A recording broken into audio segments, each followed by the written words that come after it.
Assalamualaikum warahmatullahi wabarakatuh. Nama saya Fadli Robi Alfarisi dari Pendidikan Biologi 3B dari Fakultas Ilmu Tarbiyah dan Keguruan UIN Jakarta.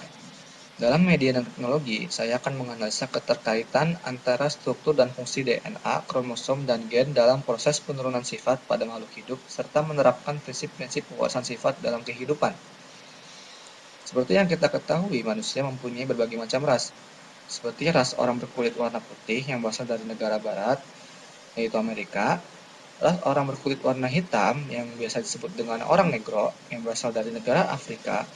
Ras orang berkulit warna kuning yang berasal dari benua Asia yang berasal dari negara Mongolia, Jepang, dan Cina. Sedangkan untuk ras orang berkulit merah, mereka adalah suku asli Amerika yang bernama India. Setiap parental akan menghasilkan keturunan yang sama. Seperti pada bayi sebelah kiri ini adalah hasil dari parental orang berkulit warna hitam. Yang berada di tengah adalah hasil parental dari orang berkulit warna kuning.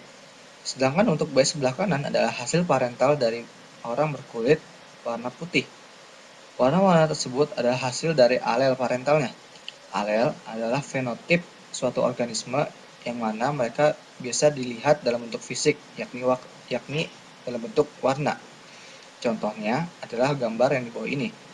Gambar di bawah ini adalah jenis-jenis fenotip berbentuk warna, yang mana warna dari sebelah kiri adalah warna hitam, menuju sebelah kanan menjadi warna putih, yang mana warna-warna tersebut dibawa oleh alel-alel dari parentalnya. Untuk memahami dari mana asal parental dan sifat-sifat penurunannya, kita akan mempelajari dan menganalisis apa itu DNA, kromosom, dan gen. DNA pertama kali ditemukan oleh James Watson dan temannya Francis Crick, di mana mereka berdua menemukan sel DNA yang berada di virus, di mana virus ini adalah TMV atau Tobacco Mosaic Virus. DNA sendiri adalah sejenis biomolekul yang menyimpan dan menyandi instruksi-instruksi genetika setiap organisme dan banyak jenis virus. Instruksi-instruksi genetika ini berperan penting dalam pertumbuhan, perkembangan, dan fungsi organisme dan virus. DNA merupakan asam nukleat bersamaan dengan protein dan karbohidrat. Asam nukleat adalah makromolekul esensial bagi seluruh makhluk hidup. Tiap-tiap nukleotida terdiri atas salah satu jenis basa nitrogen, yakni guanin, sitosin, adenin, dan timin. Dua unting DNA bersifat antiparalel, yang berarti bahwa keduanya berpasangan secara berlawanan.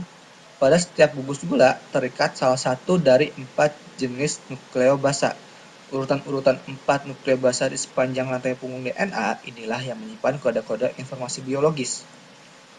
DNA double helix hanya bisa dapat dilihat melalui mikroskop elektron karena ukurannya yang hanya 2 nanometer.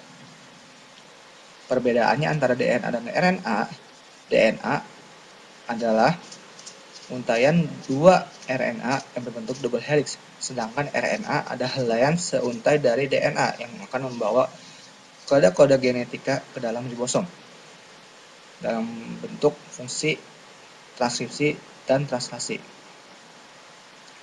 Proses DNA transkripsi dan translasi berada di dalam inti sel yang bernama nukleus, di mana di nukleus DNA akan dilakukan replikasi dan ditranskripsi menjadi RNTPS, di mana akan menjadi pre-mRNA yang mana akan menjadi mRNA. Setelah menjadi mRNA dikeluarkan dari nukleus menuju ribosom yang akan melakukan translasi. Di mana translasi ini akan menghasilkan polipeptida protein, yang mana hasil-hasil ini akan diulang kembali untuk mendapatkan atau membuat kode-kode yang bersangkutan dengan organisme yang punya kode-kode tersebut. Bakteri juga mempunyai DNA. Bedanya, bakteri DNA-nya berada di sitoplasma. Nah, bakteri tidak mempunyai inti sel. Karena bakteri berbeda dengan hewan dan tumbuhan, di mana hewan dan tumbuhan mempunyai inti sel, di mana inti sel tersebut memiliki DNA. Setelah kita mengetahui di asal mula DNA kita akan menuju perjalanan yang lebih besar lagi, di mana DNA akan diuntai menjadi lebih padat, menjadi kromatin, dan akan menjadi kromosom.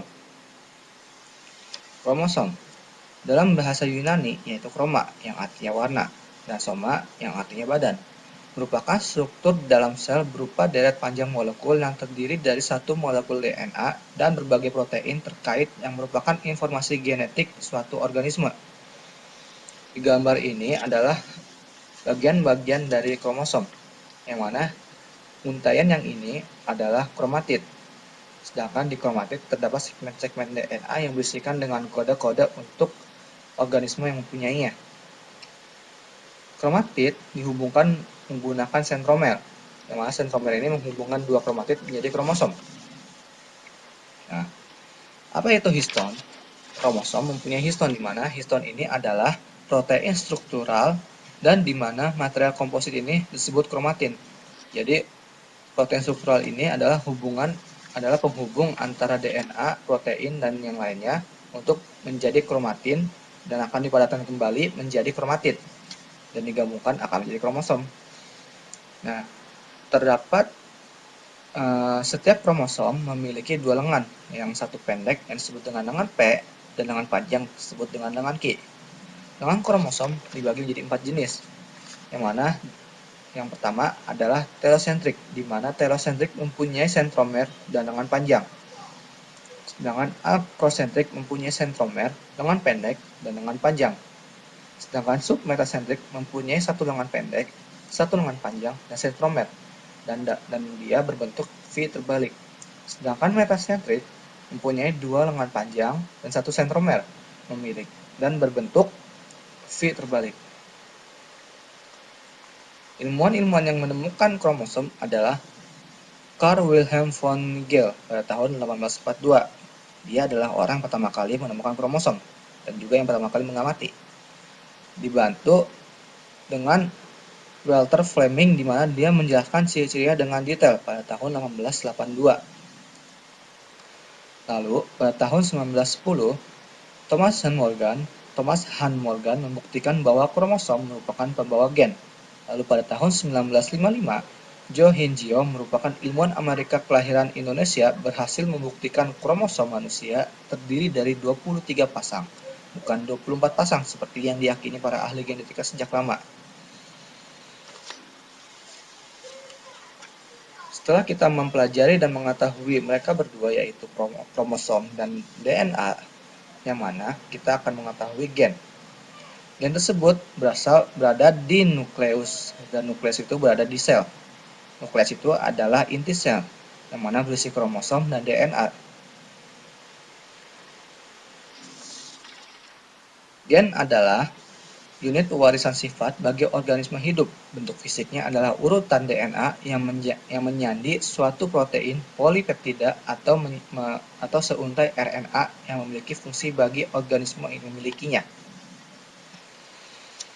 Penggunaan gen dalam percakapan sehari-hari, misalnya gen cerdas atau gen warna rambut, seringkali dimaksudkan untuk alel,